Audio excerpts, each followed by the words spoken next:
Right, ఒకసారి వార్త తీసుకునే ప్రయత్నం చేద్దాం. శనార్థి తెలంగాణలో ఇక్కడ మన మన మన హైదరాబాద్ నుంచి కానీ హైదరాబాదు ఎట్లా ఉన్నదంటే, హైదరాబాద్ పరిస్థితి ఎట్లా ఉందంటే, అందరికీ అడ్డానే తెలంగాణ. కానీ తెలంగాణ నుంచి వలసలు పెరుగుతూ ఉన్నాయి, తెలంగాణకు వలసలు వస్తూ ఉన్నారు. ఇది ఒక్కసారి చదువుకునే ప్రయత్నం చేద్దాం. అంటే ఇతర రాష్ట్రాలకు తెలంగాణ అడ్డ అయిపోయింది, కానీ తెలంగాణలో మాత్రం ఇక్కడ బతకలేకపోతున్నారు. ఒకసారి చూద్దాం. అందరికీ తెలంగాణ అడ్డ, ఇతర రాష్ట్రాల నుంచి భారీగా వలసలు, ఉపాధి కోసం తెలంగాణకు పెద్ద ఎత్తున తరలివస్తున్న ఉత్తరాది రాష్ట్ర ప్రజలు. వ్యవసాయ పనుల్లో బీహారీలది హవా, నాట్లు వేసే నుంచి గొర్రెలు బర్రెలు కాసే వరకు వారే.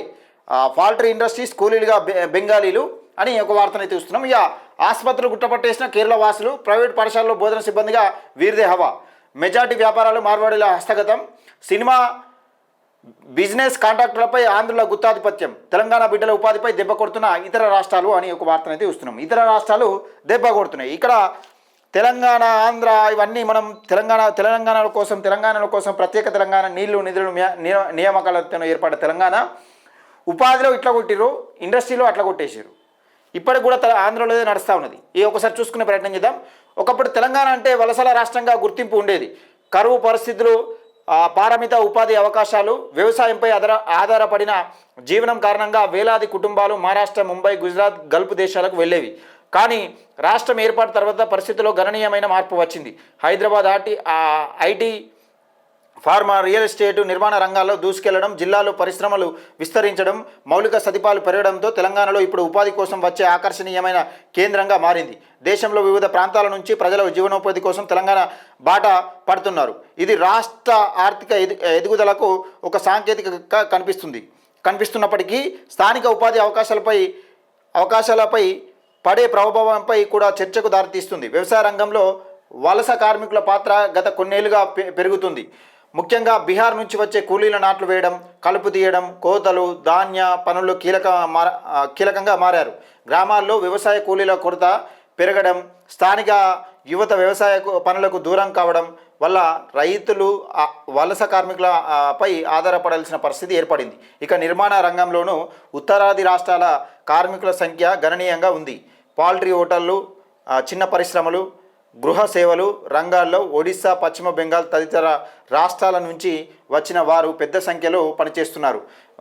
వైద్య రంగంలో, నర్సింగ్ సేవల్లో కేరళకు చెందిన వారి ప్రాధాన్యత పెరిగింది.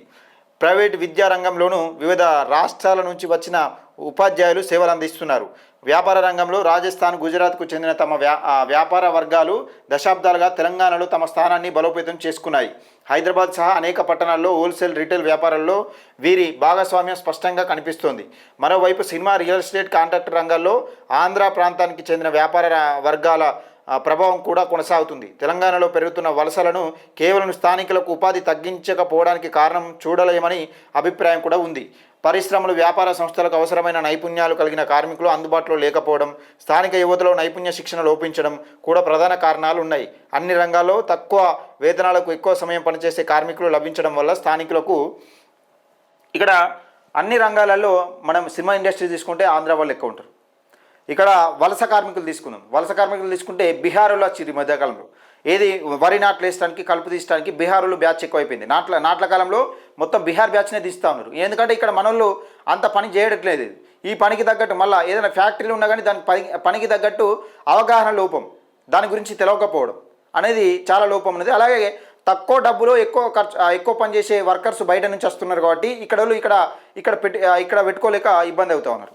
అయితే దీనికి ఒకటి మళ్ళా నైపుణ్యం దాని గురించి అవగాహన శిక్షణ, నైపుణ్య శిక్షణ గురించి అసలు ప్రభుత్వాలు చొరవ తీసుకోకపోవడం చాలా దారుణమైన పరిస్థితి. అది కూడా ఒకటి వలసలు పెరిగేందుకు కారణమవుతుందని చెప్పుకోవచ్చు.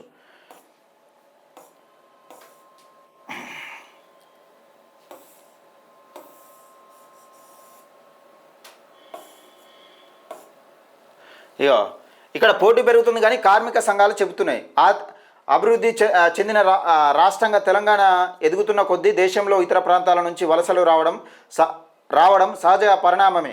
ఈ వృద్ధిలో స్థానిక యువతకు ఎంత వాటా దక్కుతుంది? పరిశ్రమలు, వ్యాపారాలు, ప్రైవేట్ రంగాల్లో ఉద్యోగాల్లో తెలంగాణ యువతకు మరిన్ని అవకాశాలు కల్పించేందుకు ఎలాంటి విధానాలు అవసరం అన్నది ఇప్పుడు కీలక ప్రశ్నగా మారుతోంది.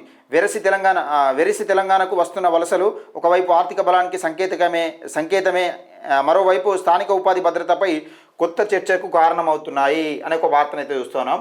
నేను యువతకు ఒకటే చెప్తాను, యువకులు ఎవరైతే ఉంటారో మీరు డిగ్రీ చేసినా ఇంటర్మీడియట్ చేసినా ఎవరైనా చదువు బంద్ చేసినా కానీ 10th ఇంటర్ డిగ్రీ చేసిన తర్వాత ఏదైనా స్కిల్ డెవలప్మెంట్ ఏదైనా ఒకటి నేర్చుకోండి. అంటే మనం ఏ చేస్తే ఫ్యూచర్లో బతకగలుగుతాం. ఇప్పుడు ఏ వచ్చింది ఇంటర్మీడియట్ డిగ్రీతోని ఇక్కడ డిగ్రీ మ్యాక్సిమం ఒక డిగ్రీ చేసిన ఇప్పుడు ఒక డిగ్రీ చదువుకున్నామంటే ఏఐని ఎట్లా వాడాలో నేర్చుకోండి. ఏఐ స్కిల్స్ ఆ యూట్యూబ్లో కనీసం యూట్యూబ్ అక్కడ ఎడిటర్ కన్నా పనిచేస్తారు.